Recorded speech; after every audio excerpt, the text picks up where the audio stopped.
પદયાત્રા કરવી છે પણ ક્યાં કરવી છે મને ખબર નથી. પણ અચાનક ભગવાનનો હુકમ થઈ ગયો કે તમે મહાલક્ષ્મીની પદયાત્રા કરો. અને હું સુતેલી હતી અને સુતી આમ આરામ કરતી હતી બપોરના ટાઈમમાં, અને અચાનક જ મને ભગવાનનો હુકમ થઈ ગયો, સાંઈબાબાનો હુકમ એવો થયો કે મહાલક્ષ્મી જા પદયાત્રા માટે, મહાલક્ષ્મી જા. તો પછી મેં ઉઠીને બેબીને વાત કરી, બેબીને કીધું કે મને સાંઈબાબાનો હવે હુકમ આવ્યો છે કે મહાલક્ષ્મીની પદયાત્રા કરવાની છે. તો મારી છોકરી મને કે મમ્મી તું કેવી રીતે ચાલશે એટલું બધું, અહીંયાથી અહીંયા નથી ચલાતું. તો મેં તું બાબાએ હુકમ કર્યો છે ને તો બાબા શક્તિ આપશે બસ.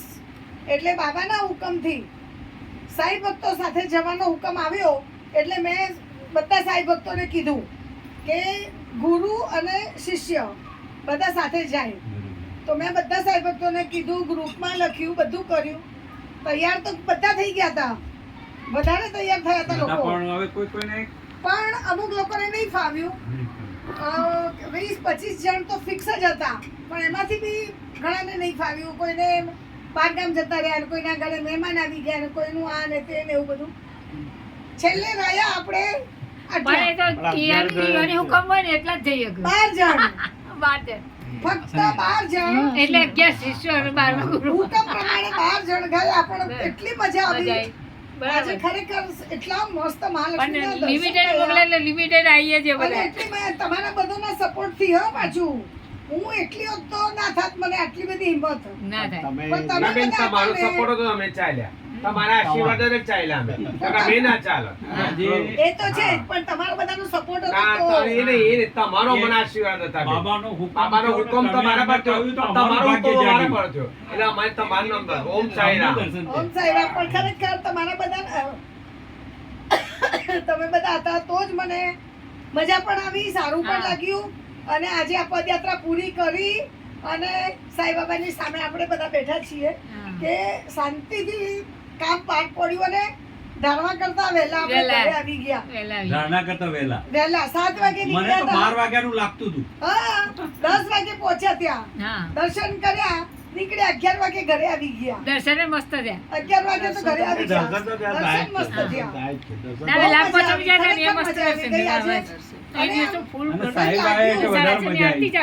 એવું લાગ્યું કે આજે આપણી પદયાત્રા પૂરી થઈ. 6:30-7 વાગે થાય છે. થોડાક માટે જરાક અમારી ગરબડ, એટલે ભગવાનની ઈચ્છા હતી,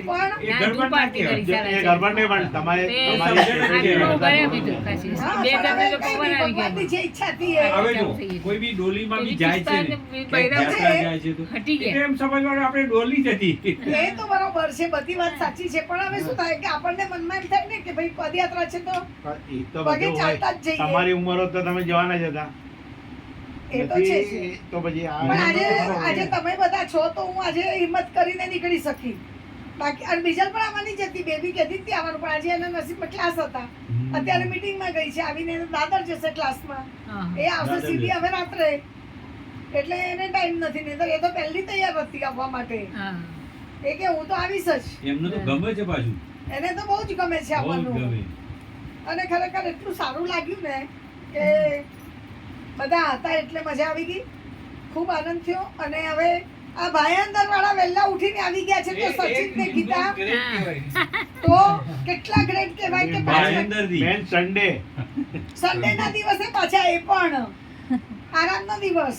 તમે વિચાર કરો કે કેટલા વાગે ઉઠ્યા હશે. 4 વાગે ઉઠ્યા, તૈયાર થયા, 5 વાગે 5:20 ની ટ્રેન પકડીને 5:34 તો એમની ટ્રેન થોડા માટે મિસ થઈ ગઈ છે પકડવાની, એટલી ટ્રેન પકડી અને પોતે અહીંયા ટાઈમ પર આવી ગયા. જો આપણે જતા પહેલા આપણને ટાઈમ પર આવી ગયા એ લોકો. અને અહીંયા વાળા બધા ઊંઘ્યા કરે, ઉઠે જ નહીં. તબિયત સારી નથી, શું ઉઠી જવાનું. ભગવાને આપણને આટલું મોટું એક આપણને આપ્યું છે કે ભાઈ નહીં તમે આટલું કરો, બાકી તો કોઈની તાકાત નથી. હું તો કહું, હું તો મારી બી એટલી ચાલવાની તાકાત નથી, પણ આ તમારા બધાના સાથ સહકારથી હું ચાલી આજે આટલું. ઓહો, જિંદગીમાં પહેલી વખત લગભગ વર્ષો પછી અમે એકલા તો દર્શન કરવા જઈએ, પણ આજે આ દર્શનથી અમને એક અલગ જ ફીલ થઈ. બધું અલગ અલગ જોતું જવાની મજા આવી. બસ તો શાંતિથી બેસતા ગયા, મજા આવી ગઈ. વચ્ચે ચા પીધી, નાસ્તો બિસ્કિટ ખાધી, ચા ચા પીધી. પીધી.